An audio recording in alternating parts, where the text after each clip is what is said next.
This weekend on Saturday and Sunday at 8 p.m. Eastern, the News Forum will be airing an interview with Hasan Youseff, who is the son of one of the founders of the Hamas terrorist organization.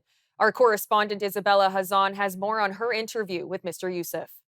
So last week, I was invited to moderate a panel with Hasan Youseff, who is the son of Hamas. He grew up in the upper echelons of Palestinian society, and he joined the Hamas Islamist movement. He was a part of this terrorist movement at 18 years old.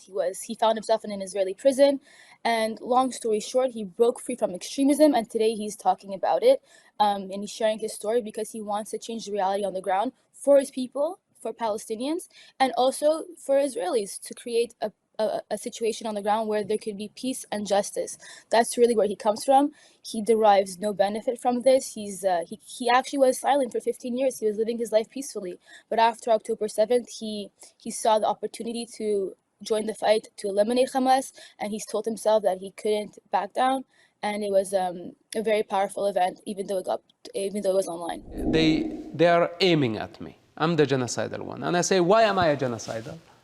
Because I say there is no way but the use of force, and the use of force is the last resort in our hands to restore order and to eradicate the savages who have been sacrificing Jewish and Arab children.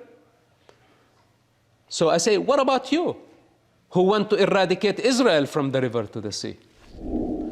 So of course somebody like the son of Hamas, the son of the founder, one of the founders of Hamas, is going to speak from a different place than someone who lives in a Western society. So I can understand why people on campus can say his statements are controversial, but we have to look at what he's doing and why he's doing it. The vast majority of my society agreed on suicide bombing attacks, agreed on targeting civilians indiscriminately, and this is what made me disagree with them, which immediately got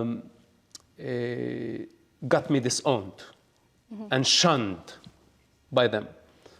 And I was okay with walking alone. I say, if the price for my freedom is to walk alone, then I'm going to walk alone. I don't need your security. I don't need anything that your society is going to give me. I don't want to be part of your violence.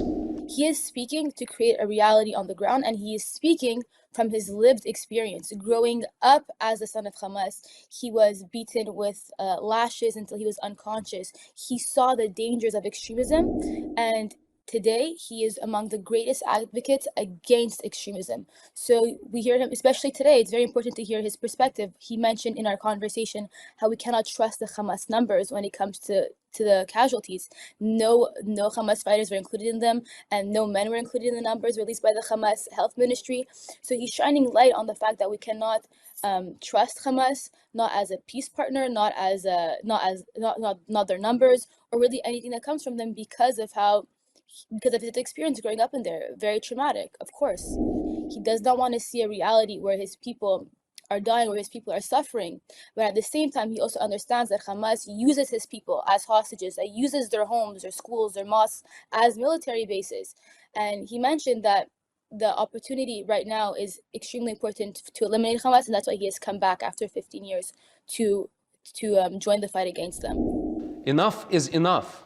We want to break the cycle. We don't want to globalize it. We want to localize it, and we want to realize that violence is a dead end. We see a lot within the pro-Palestinian movement, pro-Hamas sentiment. We see it with their flags. We see it in how they, in their chants, globalize the Intifada. This is a violent chant. Intifada means death of Israelis.